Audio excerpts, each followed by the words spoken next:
जय हिंद to all of you. कैसे हैं आप लोग? Today we are going to start game changer series where we will discuss CDS previous year questions. Before start this questions, two things you should keep in your mind. दो चीज़ आपको अपने दिमाग में रखनी है। पहला चीज़, what would be the correct approach कर रहे हैं, उसकी क्या अप्रोच से हमें उसको सॉल्व करना है, क्या क्या ऑब्जर्वेशंस लग रही हैं, ये सारी चीज़ें हम आज इसी पेपर में देखेंगे। ठीक है। अच्छा, सी डी एस के we will discuss 4 years paper.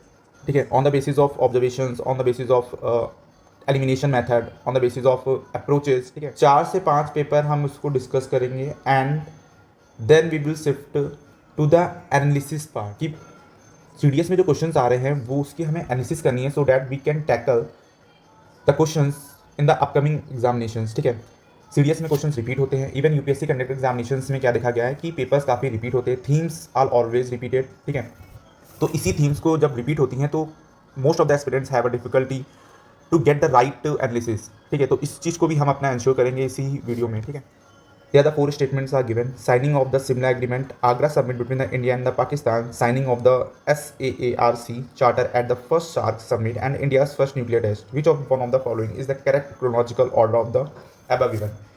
अच्छा, इन क्वेश्चन को करने के लिए क्या चाहिए होता है? आपके पास लिमिटेड नॉलेज होनी चाहिए। लिमिटेड नॉलेज मतलब ये है कि आपने बेसिक्स कवर करके रखे हो, basic coverage of your syllabus, that's it. ठीक है, आपके सिलेबस का बेसिक कवरेज एटलीस्ट होना चाहिए। ठीक है, and this is the peak time of revision. Multiple time of revision से क्या होता है, कुछ ना कुछ पॉइंट्स हमेशा क्लिक करता है। जैसे 4 ऑप्शंस यहाँ पर, 4 स्टेटमेंट्स दिए गए, 4 स्टेटमेंट में से एक स्टेटमेंट्स अगर आपको पता है तो you can easily tackle this question. ठीक है, अच्छा आपको चारों ही नहीं पता है, एक सपोज करके देखिए हमें चारों ही नहीं पता है, फिर भी हमें क्वेश्चन को अटैम्प्ट करना है, तो क्वेश्चन को कैसे अटैम्प्ट करना है, इसी अप्रोच को ही क्या नाम है इस वीडियो में सीखना है मुझे। ठीक है, चलिए देखते हैं। अब जैसे इसमें लिखा हुआ signing of the Simla agreement, कौन से ईयर में हुआ था, वी डोंट नो। आगरा की summit between the Indian Pakistan, ये भी नहीं पता। Signing of the SAARC charter, अगर ये भी नहीं पता। इंडियाज़ फर्स्ट न्यूक्लियर टेस्ट, अगर ये भी नहीं पता। तो आप ऑब्जर्वेशंस देखो ऑप्शंस में क्या आ रही है। जैसे यहाँ देख रहे हैं आप ए में और सी में देख रहे हैं 1 and 1 लिखा हुआ है। ठीक है, एक ही अलाइन में लिखा है, 4 and 4 लिखा हुआ है। ठीक है, सेम करेंगे 1 and 1 हमारे क्या कि बी एंड डी में भी मिल रहा है, तो मतलब ये जो है पैटर्न फॉलो नहीं हो रहा है। एक और, अच्छा लास्ट से चलते हैं। ये जो 2 है, एक ही अलाइन में 3 बार आ रहा है, एंड 3 अगर देखो तो एक ही अलाइन में 2 बार आ रहा है, और ये पैटर्न आपके स्टार्टिंग में फॉलो नहीं हो रहा है, तो मतलब बी एंड सी में से ही हमारा आंसर होगा। Got it? B and C में से ही आंसर होगा। It means you have come to the 50-50। अब 50-50 क्वेश्चन में आपको करना ही करना है उस क्वेश्चन को मत छोड़ के आइएगा। ओके, अच्छा नेट करेक्ट की बात करें, जैसे मैं कह रहा हूँ 50-50 क्वेश्चन में मान लो आपने 10 क्वेश्चन लगाए, 10 में से प्रोबेबिलिटी हमेशा कहने में पॉजिटिव ही बैठती है, और आपका कम से कम नंबर जो है वो बढ़ेगा ही, स्कोर आपका एनहेंस करेगा, ये चीज़ आप इंश्योर कर लो। ठीक है, ठीक, तो हमारा आंसर बी और सी में होगा। और अगर आपको पता है कि इंडियाज़ फर्स्ट न्यूक्लियर टेस्ट हमारा कब हुआ था, इंडियाज़ फर्स्ट न्यूक्लियर टेस्ट हमारा 1974 में हुआ था, और उसका नाम दिया गया था क्या, operation operation smiling Buddha. Got it? Okay, अच्छा और बाकी भी देख लेते हैं। अगर आपको ये पता है कि 4 हुआ था, ठीक है, तो you can go with the option B and that is the correct answer. ठीक है, अगर आप ऑप्शन सी भी लगाते हो तो कोई बात नहीं, 50-50 में हमें लगा के आना है। अच्छा, signing of the Shimla agreement कब होता है, तो शिमला एग्रीमेंट जो है वो हमारा ये इंडिया एंड पाकिस्तान के बीच का एग्रीमेंट है, इंडिया एंड पाकिस्तान के बीच का एग्रीमेंट है। कब साइन हुआ था, 1972, आफ्टर द वॉर ऑफ 1971। अच्छा, आगरा समिट की बात करें तो आगरा समिट जो है ये हमारा 2001 हुआ था। ठीक है, एंड द सार्क की बात करें ये कब बना था, तो ये बना था 1985 में। नाउ अगर आप इस बेसिस पे जाओगे तो you can go with the option B, that is the very correct answer. ठीक है, नेक्स्ट चलते हैं क्वेश्चन नंबर 2 पे। Which one of the following features is correct about the first past the post system of the election? A candidate who wins may not get the majority of the votes. More than one representative may be elected from the one constituencies. Voters vote for the party, not the candidate. Every party get the seats in the legislation in proportion to the percentage of the votes that it gets. अच्छा, there are the 2 systems of conducting the exam elections. एक होता है हमारा first past the post system, and दूसरा होता है हमारा proportional representative. Proportional representative. अच्छा, दोनों में डिफरेंस क्या है? तो first past the post system में ये होता है कि मेजॉरिटी ऑफ वोट्स होने चाहिए, मेजॉरिटी ऑफ वोट्स होने चाहिए, but it is not necessary कि टू क्लियर 50% मेजॉरिटी, मतलब कहने का मतलब ये है, जैसे मान लो 5 या 6 पीपल्स जो हैं वो इलेक्शन लड़ रहे हैं, ठीक है, और 5-6 इलेक्शंस जो लड़ रहे हैं उनमें से सबसे ज़्यादा जिसको वोट मिल रहा है, हो सकता है कि उसको सबसे ज़्यादा वोट जो है 33% पे ही वो विन कर ले रहा हो सकता है 50% पे विन कर रहा हो सकता है 90% पे विन कर रहा हो, ठीक है। मतलब ये करना है कि जैसे it's most like a competition, कि कॉम्पिटिशन में सबसे ज़्यादा स्कोर कौन कर रहा है, वही कह रहा है मैं हमारा first past the post system को कहते हैं, ठीक है। प्रोपोर्शनल रिप्रेजेंटेटिव में क्या होता है, प्रोपोर्शनल रिप्रेजेंटेटिव में क्या होता है, इंडिविजुअल पे थोड़ा सा वोट दिए जाते हैं, और इंडिविजुअल में कहने में एक रिजर्वेशन होती है कि आपको इस क्राइटेरिया को फुलफिल करना है, इस क्राइटेरिया तक आपके पास वोट्स आनी चाहिए, then you are get into the list या you are get into the selection, ठीक है। तो उसमें ये कह रहा है candidate who wins may not get the majority of votes, ठीक है, तो ये हमारा करेक्ट आंसर है, ठीक है। मतलब majority of the votes in it means 50% votes की रिक्वायरमेंट नहीं है, गॉट इट, तो you can go with the option A and that is the correct answer. More than one representative may be elected for the one constituency, ठीक है। Voters vote for the party not for the candidate, ऐसा नहीं है। Every party gets the seat in the legislation in proportion to the percentage of votes that it gets, ठीक है। तो ये knowledge base पे है, बेसिक अंडरस्टैंडिंग होनी चाहिए दोनों के बीच में, क्योंकि और एनसीईआरटी में ऑलरेडी हैज मेंशन, ठीक है। Now question number 3, match the following question special provision the constitution of India and states की बात की गई है। Article 371, article 371 A, B and I. अच्छा देखो, आई से याद कर सकते हैं आप गोवा, ठीक है, okay, B go with the Assam, A go with the Nagaland and the Gujarat के लिए 371 है, गॉट इट। तो आप ऑप्शंस मैच कर सकते हो and you can go with option C. This is also a knowledge part. अभी हमारे 2 क्वेश्चन ऐसे हैं जो नॉलेज पे बेस्ड हैं, ठीक है। एक क्वेश्चन हमने यहाँ किया है on the basis of logical and the observation from the previous question. Now question number जो 3 है ना, क्वेश्चन नंबर 3 आप देखोगे तो ये PYQ से आया हुआ क्वेश्चन है, प्रीवियस इस क्वेश्चन में already they have asked multiple times, ठीक है। तो इस वजह से this is the benefit of solving the PYQs, that's why कि toppers always insist to do PYQs multiple times, got it. Questions repeat होते हैं, थीम्स रिपीट होती हैं। आगे चलते हैं, which of the following statement as per the constitution of India is correct. अच्छा, जब भी हमारे as per the constitution of India है या according to the constitution of India है, तो यू ऑलवेज बी केयरफुल, हमेशा आपको थोड़ा सा सतर्क होकर पढ़ना है, ठीक है। जैसे इसमें लिखा हुआ provision for the reservation of the seat for the women in the Lok Sabha and the Rajya Sabha has been made by 106 amendment of the constitution. They are the provision for the reservation of seat for the women in the legislative assembly and the legislative council of the states, and they are the provision for the reservation of the seats for the women in the panchayat. ये हमारा काफ़ी current का question है, क्योंकि current में ही अभी reservation in the parliament में बात चल रही है, ठीक है। एक अमेंडमेंट भी ला गया था, तो उसी पे ही उन्होंने क्वेश्चन बना दिया। अब देखो यहाँ पर हम समझते हैं अप्लाइड पॉलिटी कैसे होती है। अप्लाइड पॉलिटी का एग्जाम्पल मैं दिखाता हूँ आपको, ठीक है। क्वेश्चंस जो अब रिसेंट में यूपीएससी बना रहे हैं, ठीक है, वो अप्लाइड ज्योग्राफी, अप्लाइड पॉलिटी के फॉर्म में पूछ रहे हैं, मतलब जो भी आपने कौन सा पढ़ा है उसका अप्लाइड वर्जन, ठीक है। जैसे आप इन 3 स्टेटमेंट्स में सबसे इजी स्टेटमेंट कौन सा है जो बहुत जर्नल है, ठीक है, और जो करेक्ट होगा, हमें यही पकड़ना है कि 3 स्टेटमेंट दिए गए उसमें से ये ढूंढना है जो सबसे ज़्यादा ईजी है इनकरेक्ट करने के लिए या करेक्ट करने के लिए, गॉट इट। तो आप अगर थर्ड ऑप्शन को देखो या थर्ड स्टेटमेंट को देखो, they are the provisions for the reservation of the seat for the women in the panchayat. मतलब कॉन्स्टिट्यूशन में बहुत कुछ मेंशन है, कॉन्स्टिट्यूशन में उन्होंने कहा है कि वुमेन के रिजर्वेशन के बारे में मेंशन है। कहाँ मेंशन है? Either in the fundamental right, either in the DPSP, either in the provision in the panchayat, ठीक है। ये उन्होंने नहीं बताया, इन्होंने कहा कि कॉन्स्टिट्यूशन में बस मेंशन है, तो ऑफ कोर्स की बात है कहीं ना कहीं एक छोटा सा पार्ट तो दिया गया होगा, तो this would be the very general statement and this would be the correct statement. अगर हमारा 3 करेक्ट होता है तो आप देख रहे हो B एंड D में से ही हमारा आंसर होगा, C एंड A हमारा ऑलरेडी एलिमिनेट हो चुका है, ठीक है। अच्छा, फर्स्ट एंड सेकेंड की बात करते हैं।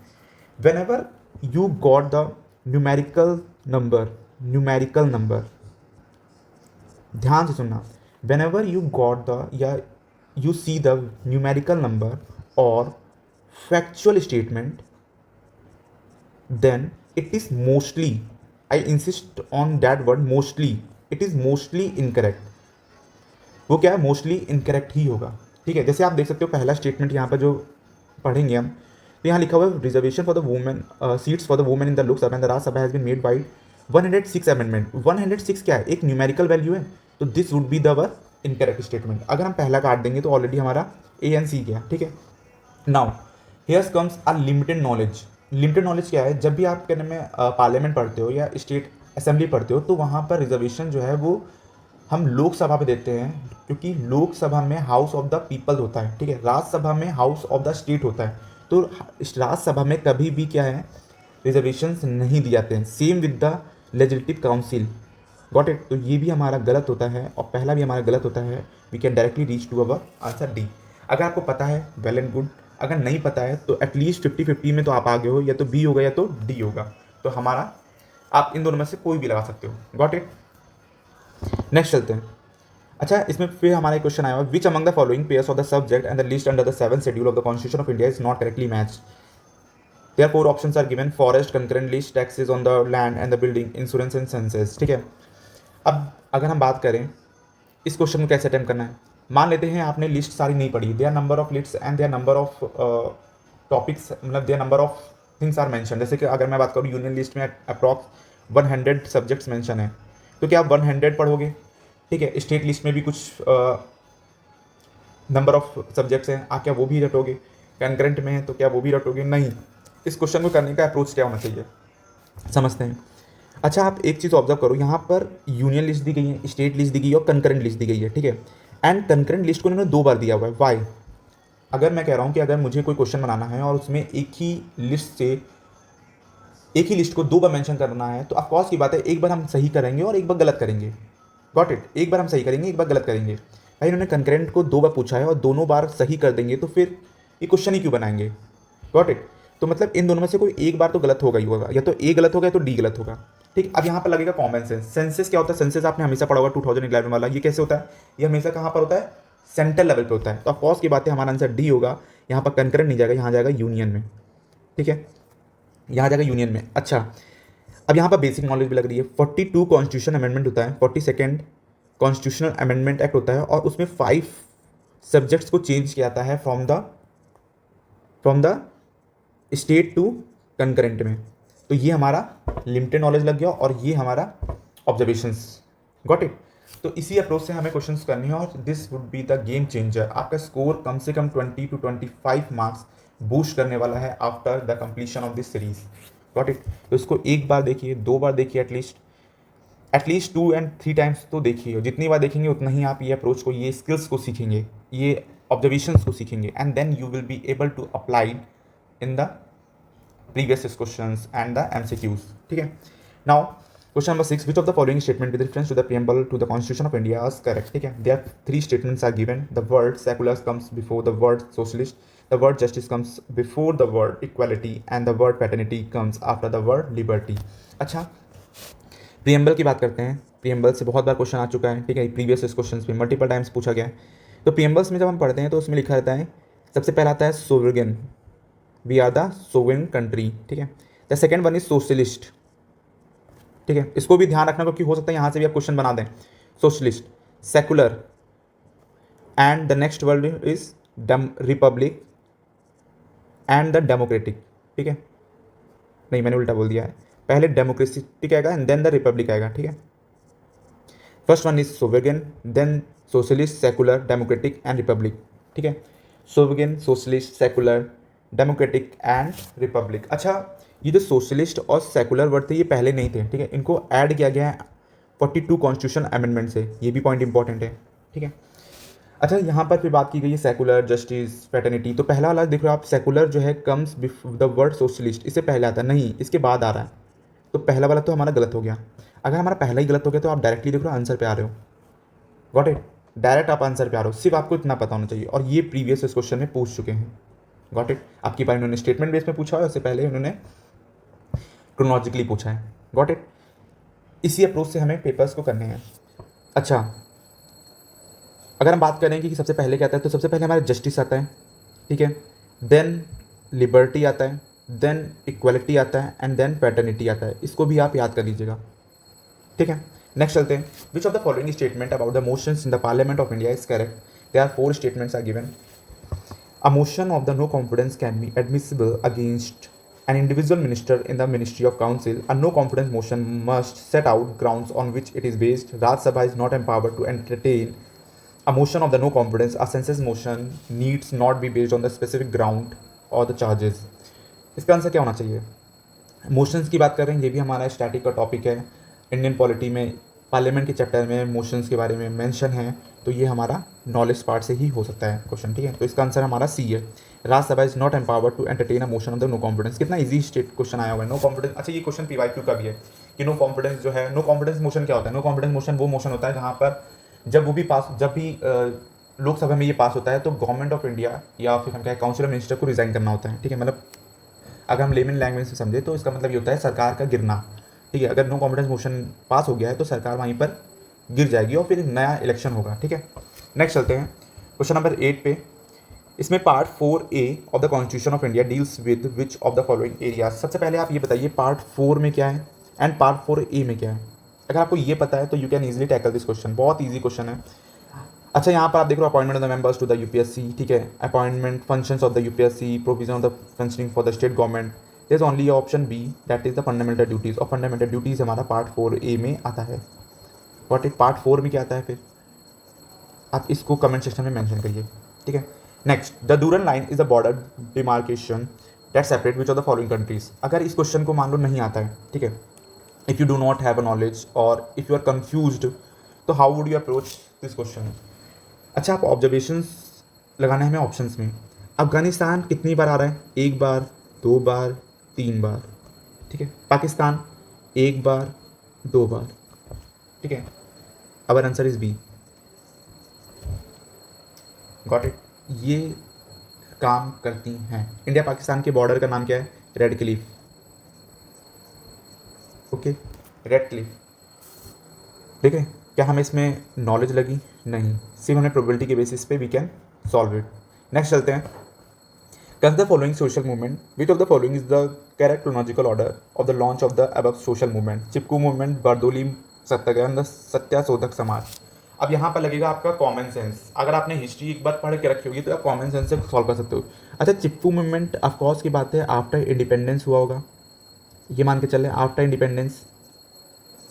भाई चिपकू मूवमेंट ऑफकोर्स की बात है उत्तराखंड में चल रहा था, सुंदरलाल बहुगुणा ने स्टार्ट किया था, ठीक है। तो 19 मतलब आफ्टर इंडिपेंडेंस स्टार्ट होता है, इतना बस आइडिया होना चाहिए। बरदौली सत्याग्रह, भाई बरदौली सत्याग्रह को लीड किसने किया था? सरदार वल्लभ भाई पटेल में, और ये हमारा बिफोर द इंडिपेंडेंस होगा, ठीक है, ओके। सत्याशोधक समाज आपने पढ़ा होगा रिफॉर्म मूवमेंट्स हिस्ट्री में, तो रिफॉर्म मूवमेंट्स के में ही इसके बारे में बात की गई है। अभी हमें ईयर नहीं पता एग्जैक्ट, ठीक है, फिर हमें कैसे अप्रोच करना है। अच्छा, इतना तो पता है ना आफ्टर इंडिपेंडेंस मतलब 1 जो है हमारा लास्ट में आएगा। अच्छा, 1 हमारा लास्ट में आएगा तो देखो एक ही ऑप्शन है जहाँ पर 1 हमारा लास्ट में आ रहा है और that is the option C, and you can go with the option C. Got it. Year लगी, ईयर का इंपॉर्टेंस लगा, क्या आपको पता होना चाहिए एग्जैक्ट ईयर क्या होता है चिपकू मूवमेंट का, बरदौली सत्याग्रह का एग्जैक्ट मूवमेंट टाइम पीरियड क्या है, या सत्याशोधक समाज का टाइम पीरियड क्या है एग्जैक्ट। नहीं जरूरत है ना, अगर पता है तो वेल एंड गुड, अगर नहीं पता है तो हमें कैसे अप्रोच करना है, दिस इज द अप्रोच, ठीक है।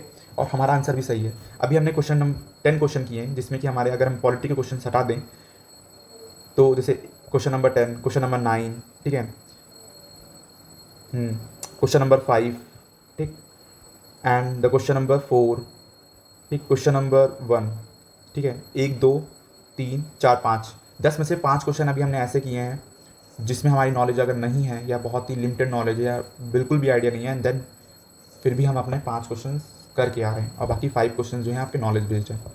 इसीलिए हमने कहा है कि इसको limited knowledge is required to attempt and to clear the CDS GS paper. Next question पे चलते हैं। Which one of the following statement about the Tashkent agreement is correct? There are 4 statements are given. It was an agreement between the India and the Soviet Union. It was an agreement between the India and the Pakistan. It was an agreement that led to the formation of Bangladesh, and it was an agreement between the India and the Mongolia. अच्छा, आप एक चीज़ observe कर रहे हो, they have written the same words and the statement multiple times. It is an agreement. It is an agreement. It was an agreement. It was an agreement between. Correct है। अच्छा, टास्केंट agreement हमारा कब हुआ था? अभी देखो इन्होंने शिमला एग्रीमेंट के बारे में पूछा है, अब इन्होंने टास्केंट एग्रीमेंट के बारे में पूछा है। टास्केंट एग्रीमेंट हमारा कब हुआ था? 1965 की वॉर का बाद की ट्रीटी है, वॉर ट्रीटी है, ठीक है। 1965 के बाद की जो है ये ट्रीटी है टास्केंट एग्रीमेंट। तो ये हमारे किसके किसके बीच में होता है? It was an agreement between the India and Pakistan.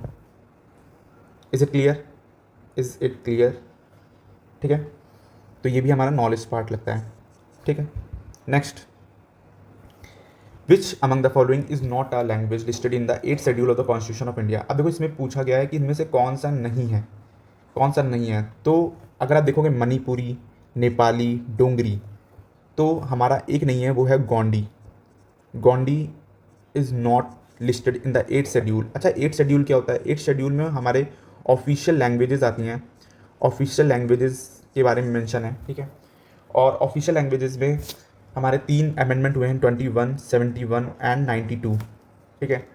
21 में एक लैंग्वेज ऐड की गई थी, 71 में भी ऐड की गई थी, ठीक है, और 92 में भी ऐड की गई थी। Got it. तो ये हमारा हो गया नॉलेज पार्ट, और ये हो गया हमारा knowledge based question which is comes from the PYQ। Polity के मैक्सिमम क्वेश्चन जो है रिपीटेड होते हैं, थीम्स रिपीटेड होती हैं, ठीक है, तो ये हमें कर लेना है। अच्छा, नेक्स्ट क्वेश्चन आते हैं, which of the following can be considered as part of the ancient Indian smriti literature. एक आता है स्मृति, एक आता है श्रुति, एक आता है Smriti and the second one is Shruti. Smriti मतलब होता है रिमेम्बरेंस, मतलब स्मृति हिंदी वर्ड है ना, रिमेंबर को क्या बोलते हैं? स्मृति, जो आप रिमेंबर कर रहे हो। श्रुति मतलब होता है सुनना, ठीक है। तो इसमें से पूछा गया इनमें से कौन सा जो है स्मृति लिटरेचर है। I have share the notes of ancient history, और एंशिएंट हिस्ट्री के में जो नोट्स मैंने प्रोवाइड किया उसमें लास्ट के 2 पेजेस में स्मृति, श्रुति, एपिक्स सबके बारे में मेंशन है। एक बार रीड कर लीजिए and that is enough for you, ठीक है। चलिए, अच्छा ठीक है, अगर नॉलेज नहीं है तो कैसे करना है? अगर नॉलेज नहीं है तो कैसे करना है? जैसे मान देखो, अगर 4 इन्होंने 1 2 3 4, आपको कुछ भी नहीं पता है, अगर आपको कुछ भी नहीं पता है तो आपको ये याद रखना है कि 2/4 की प्रोबेबिलिटी हमेशा मोस्टली करेक्ट होती है। अगर मैं कह रहा हूँ कि इस टाइप के 4 क्वेश्चन बनना है या 6 क्वेश्चन बनना है तो आप नेट पॉजिटिव में ही रहोगे, हमेशा हमेशा नेट पॉजिटिव में रहोगे। अगर मैं कह रहा हूँ 2 क्वेश्चन से 3 क्वेश्चन सही जा रहे हैं, 3 क्वेश्चन गलत जा रहे हैं, तो 3 में से आपका कटेगा तो एक ही का नंबर, तब भी आप 2 क्वेश्चन के आंसर 2 क्वेश्चन के मार्क्स को स्कोर कर ले रहे हो ना, तो नेट पॉजिटिव में आप हमेशा बैठेंगे, ठीक है। अच्छा, तो अगर हम कह रहे हैं 4 में से 2 करेक्ट होते हैं तो हमारा बी और सी है ऐसा, ठीक है, तो you can go with the B और सी। Got it. अगर आपको नॉलेज है तो इसका करेक्ट आंसर जो है हमारा ए है, ठीक। बट कोई बात नहीं, 30 क्वेश्चंस ऐसे भी हैं जो हमें गलत करने ही करने हैं, ठीक है। 30 क्वेश्चन पे हम रिस्क ले सकते हैं, 30 से ज़्यादा हम अपने पे रिस्क नहीं लेंगे कि इससे ज़्यादा गलत नहीं करने हैं मुझे, ठीक है। 30 तक हम गलत कर अफोर्ड कर सकते हैं अपने गलत करने के क्वेश्चंस को, इससे ज़्यादा मत करिएगा, ठीक है। तो ये क्वेश्चन गलत आता है, इट्स ओके। अप्रोच हमें गलत नहीं रखनी है, अप्रोच हमेशा हमेशा सही रखनी है, क्योंकि यही अप्रोच हमें नंबर को बढ़ाएंगी। That's why I shed the series game changer series, ठीक है, क्योंकि ये बहुत ज़्यादा ही गेम चेंज करेगा आपका। नेक्स्ट, अच्छा नेक्स्ट चलते हैं। अच्छा, मैं बता देता हूँ इनमें से कौन सा जो है श्रुति स्मृति है। जैसे पुराणाज, रामायण, कल्पसूत्र, ये सब स्मृति में आते हैं, ठीक है। वेद, वेद हमारा जो है श्रुति में आता है, किसमें आता है? श्रुति में। अच्छा, वेद में और भी पार्ट्स हैं, जैसे संहिता, आपने नाम सुना होगा, नहीं सुना है कोई बात नहीं, ब्रह्मनाज, ठीक है, अरण्याज एंड उपनिषद्स, ये 4 चीज़ जो हैं वेद के अंदर में आती हैं, ठीक है। तो इनके बारे में हम पढ़ेंगे जब हम we will cover the ancient history, ठीक है। नेक्स्ट चलते हैं। Who among the following was the India's first women chief minister. आपने देखो नाम सुना होगा सरोजिनी नायडू का, और सरोजिनी नायडू के बारे में ये जरूर सुना होगा कि ये फर्स्ट वुमेन गवर्नर रह चुकी हैं ऑफ यूपी की, गवर्नर ऑफ यूपी रह चुकी हैं, ठीक है। ओके, सुचिता कृपलानी की बात करें अगर, सुचिता कृपलानी, हाँ, ये रह चुकी हैं आपकी सीएम, ये वुमेन सीएम रह चुकी हैं। कब की बात है? टाइम पीरियड 1963 से लेकर 1967 के आसपास का टाइम है। Got it. ओके, तो हमारा आंसर बी है।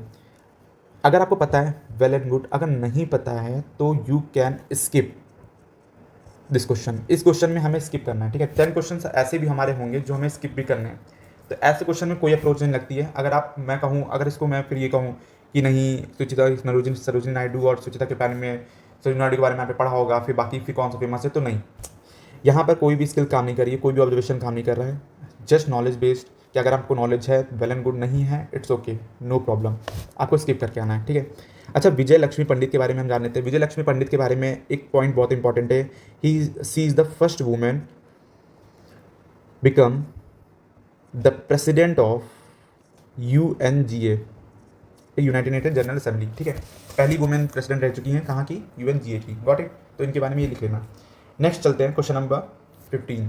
अच्छा, अभी तक हमने सिर्फ एक क्वेश्चन है, 15 पे आने वाले हैं, 15 तक हमने एक ही क्वेश्चन को स्किप किया हुआ है। Got it.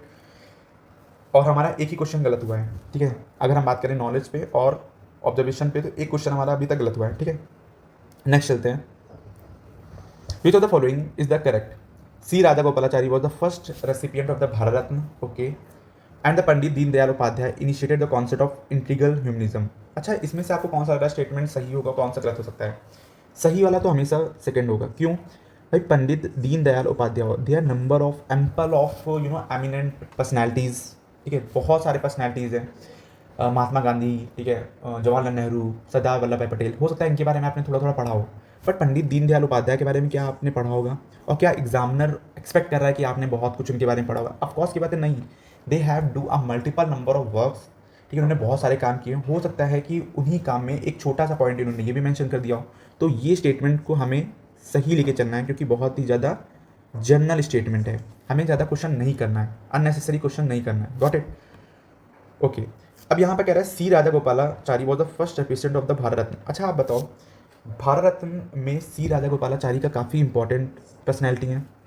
जब भी हम कोई फेमस पर्सनैलिटी बनाते हैं, देते हैं नाम, फेमस पर्सनैलिटी का नाम देते हैं, जैसे मैं कह रहा हूँ महात्मा गांधी का नाम दिया, मैंने कहा बी आर अम्बेडकर का नाम दिया, ठीक है, बी आर अम्बेडकर का नाम दिया, ठीक, महात्मा गांधी का दिया, सरदार वल्लभ भाई पटेल का दिया, तो हम कोशिश करते हैं, एग्जामिनर कोशिश करता है कि उस स्टेटमेंट, उनके बारे में कोई भी चीज़ अगर है तो वो गलत नहीं करना है। क्यों? ऑफकोर्स की बात यार, उनकी डिग्निटी पे बात आएगी ना, कि आपने क्वेश्चन बनाया और उसको उनको गलत कर दिया, उस पॉइंट को गलत कर दिया, तो कहीं ना कहीं एक फेमस एंटाइटी है, एक पर्सनैलिटी है, और उनके बारे में आप निगेटिविटी फैला रहे हो, तो ऐसा नहीं होता है।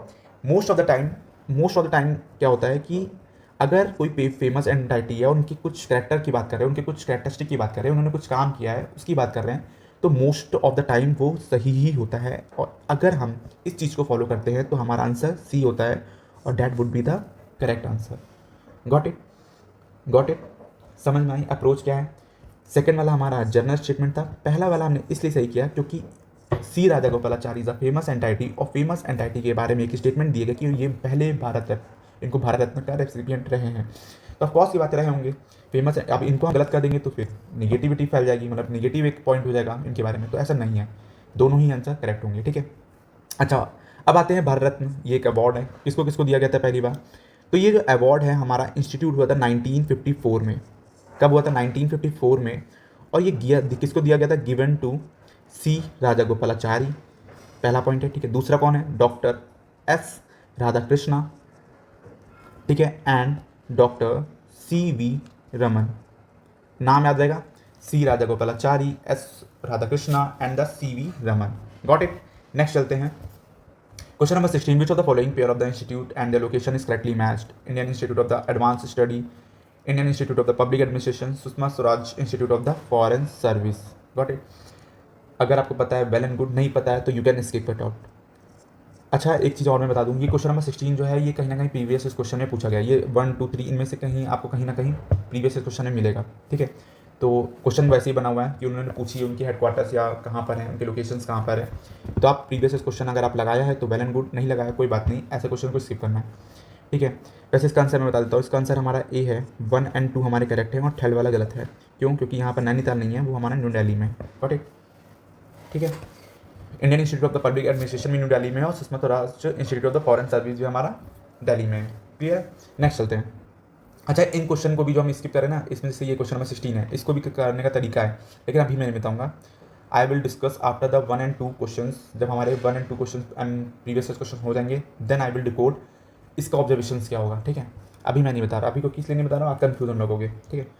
नेक्स्ट चलते हैं। कंसिडर फॉलोइंग स्टेटमेंट, या 2 स्टेटमेंट्स आर गिवन। इरॉक सिम is the festival mainly celebrated by the Santhal community and the Sangken is a Buddhist festival celebrated in Arunachal Pradesh. अच्छा देखो कितना जनरल स्टेटमेंट है। मैं कह रहा हूँ कि एक फेस्टिवल है और उस फेस्टिवल में मैंने कहा कि एक कोई कम्युनिटी उठा लिया और मैंने कहा कि ये सेलिब्रेट करते हैं। अब हो सकता है कि उस पूरे कम्युनिटी में कोई तो एक ऐसा बंदा होगा जो डिफरेंट आइडियोलॉजी का हो सकता है वो सेलिब्रेट करता हो, बाकी ना करते हो, ठीक है। तो आप क्या एक एक के पास जाके कहोगे कि भाई आप इंश्योर करोगे कि आप नहीं सेलिब्रेट करो, आप सेलिब्रेट करो? ऐसा तो नहीं होगा ना। एग्जाम हारे के घर में तो जाएगा नहीं, हारे कम्युनिटी से तो पूछेगा नहीं जाकर इंडिविजुअली कि आप सेलिब्रेट करो कि नहीं करो। तो ऐसे स्टेटमेंट में हमें सही ही करना है, क्योंकि बहुत ही ज़्यादा जनरल स्टेटमेंट है। सेलिब्रेशन तो आप कहीं भी कर सकते हो, कोई भी फेस्टिवल का सेलिब्रेशन आप कहीं भी कर सकते हो। दूसरी चीज़ है Sangken is a Buddhist festival celebrate Arunachal Pradesh. Arunachal Pradesh में नंबर ऑफ पीपल्स रहते हैं, हो सकता है उनमें से कोई एक बंदा भी करता हो तो भी सही हो जाएगा वो स्टेटमेंट। तो हमारा सेकंड वाला भी सही है और we can go with option C, और ये हमारा सही बैठता है, ठीक है। तो इस क्वेश्चन को अप्रोच कैसे करना है यही हम बता रहे हैं।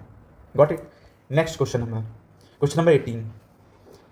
Now the question number 18 says Maitri is a joint military exercise between India and Thailand, ये काफ़ी न्यूज़ में रहा है, तो ये आपको पता होना चाहिए, ठीक है। काफ़ी न्यूज़ में रहा है तो ये आपको पता होना चाहिए। मैत्री जो है इंडिया एंड थाईलैंड के बीच का एक जॉइंट एग्रीमेंट है, ठीक है। अच्छा, एक और भी है, उसका नाम है सियाम भारत, ये भी याद कर लो। श्याम भारत एक्सरसाइज भी हमारा इंडिया एंड थाईलैंड के बीच की है, ठीक है। सियाम भारत लिख लो। श्रीलंका के साथ भी हमारी क्या की 2-3 एक्सरसाइजेज हैं, नाम बताओ। एक है मित्र शक्ति, मित्र शक्ति लिखते चलो, ये सब बहुत इंपॉर्टेंट पॉइंट्स मैं मेंशन करा रहा हूँ, ठीक है। इसी को रिसर्च बोलते हैं। इंडोनेशिया की बात करूँ अगर मैं, इंडोनेशिया में है समुद्र, समुद्र शक्ति, पहली एक्सरसाइज का नाम है। दूसरा है गरुण शक्ति, गरुण शक्ति। गॉट इट, क्लियर है, ओके। नेक्स्ट,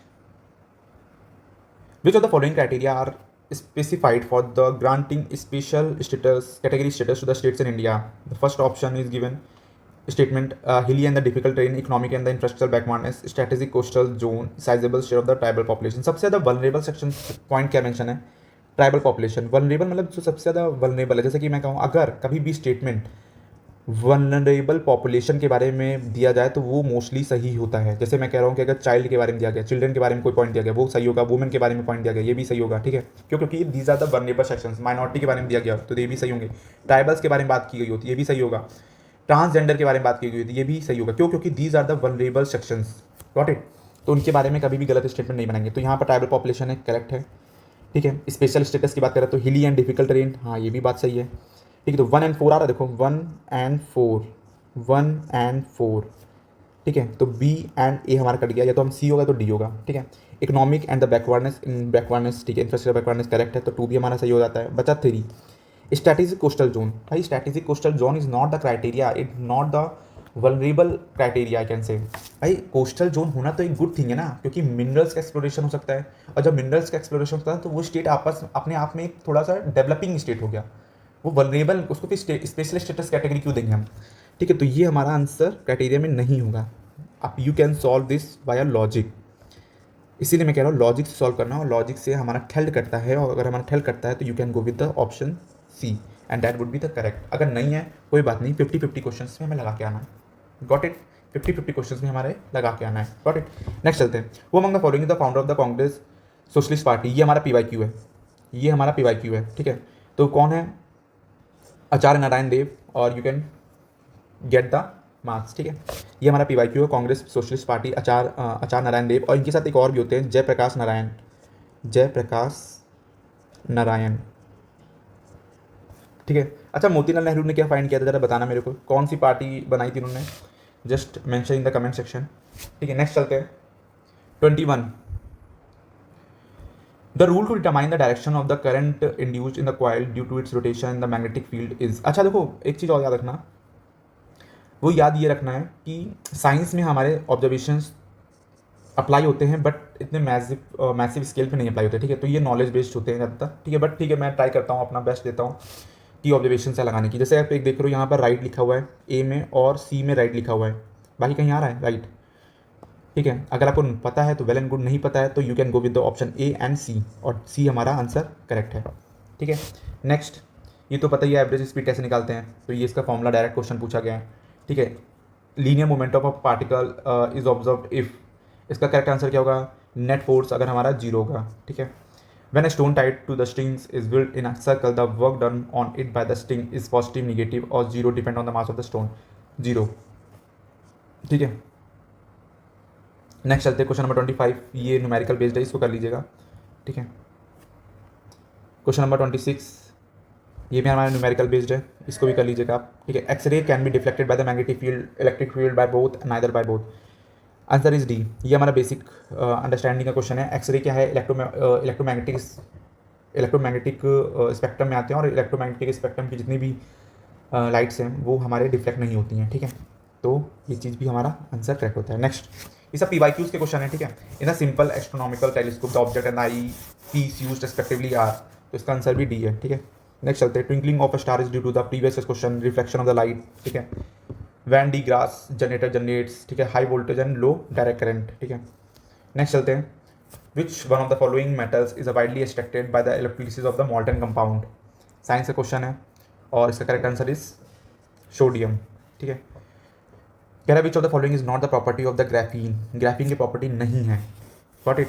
तो ग्राफीन की प्रॉपर्टी इनमें से कौन सा, it is the thinnest material known so far, it is almost completely transparent, it is highly conducting and it is a wide band gap semiconductor। Wide band gap semiconductor नहीं, this would be the, wide नहीं होता है, zero होता है। ठीक है, तो ये भी नॉलेज पार्ट है, ये साइंस से मैंने कहा most of the questions you can go with the knowledge part.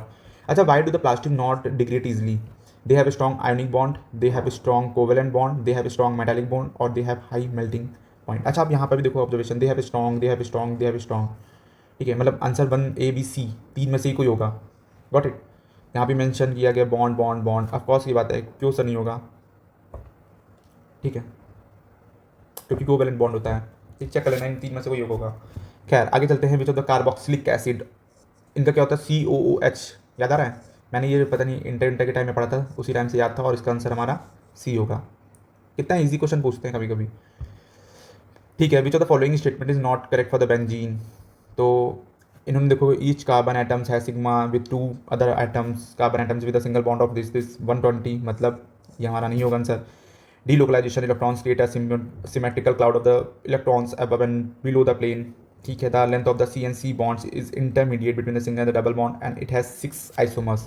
This is also a factual statement, factual statement, और factual statement हमारा करेक्ट होता है। देखो इस वाले क्वेश्चन में आइडिया नहीं है बट ऑब्जर्वेशंस हमारी यहाँ पर काम कर रही हैं। ठीक है, नेक्स्ट चलते हैं। कह रहे हैं इनमें से कौन सा जो है नाइट्रोजन फर्टिलाइजर नहीं है। देखो इन चारों में से सबसे जो ईजिएस्ट लगे, सबसे ज़्यादा ईजी जो लगे ऑप्शन, उसी पे जाओ, N2, काम खत्म। आगे चलते हैं, इस क्वेश्चन को कर लेना।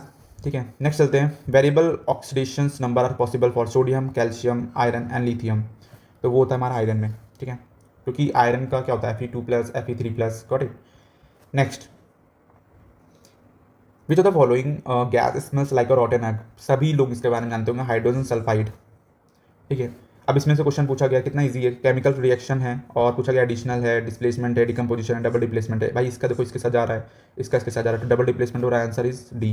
कितना लॉजिक से क्वेश्चन कर सकते हो। कह रहे क्लासिफिकेशन ऑफ एनिमल्स की बात कर रहा है, करेक्ट बताना है, तो class, phylum, order, genus, family, species. देखो इनको फॉलो करने की कोशिश करो, अगर बन जाता है तो वेल एंड गुड, नहीं बनता तो इट्स ओके। जैसे आप देखो स्पेसीज, स्पेसीज एंड स्पेसीज, देखो एक ही बार में आ रहा लास्ट में। ठीक है, अगर मैं कहूँ क्लास एंड द क्लास, आ रहा है, आप बताओ ना, तो मतलब ये तो बी में होगा तो डी में होगा आंसर। तो 50-50 तो आ गया ना। इस क्वेश्चन में अगर नॉलेज नहीं तो 50-50 मांगे, और 50-50 मांगे तो मुझे अटेम्प्ट करना है, और अटेम्प्ट करोगे तो आंसर हमारा डी है। वैसे ठीक है, कुछ भी लगाओ, इट्स ओके। नॉलेज है तो well and good, limited knowledge है वेल एंड गुड, नहीं है तो 50-50 में कुछ भी लगाओ। विच of the following is the example of the air born disease, air born disease की बात कर रहा है भाई। ट्यूबरक्लोसिस हमारी कैसी है, एयर बॉर्न डिसीज है। मलेरिया भाई एक कौन काटता है, एक मॉस्किटो का नाम है ना, वो काटता है। डेंगू, डेंगू भी एक मॉस्किटो ही काटता है। ठीक है, कॉलरा, कॉलरा हमारा कब होता है, वाटर बॉर्न डिसीज है, याद रखना, कॉलरा ना वाटर बॉर्न डिसीज है। ठीक है, अच्छा यहीं पर ही हम सेशन को रोकते हैं, 42 क्वेश्चन हमने कर लिए हैं। ठीक है, and rest we will meet in the next session.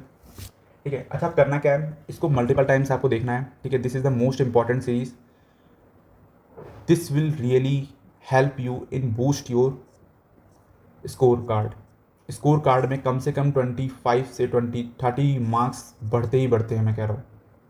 ठीक है, अगर आपने 60% ऑफ द सिलेबस आपने कवर करके रखा हुआ है तो ये आपको चेंज मिलेगा। Got it. Thank you so much, जय हिंद टू ऑल ऑफ यू। मिलते हैं नेक्स्ट सेशन में। Thank you for watching this video.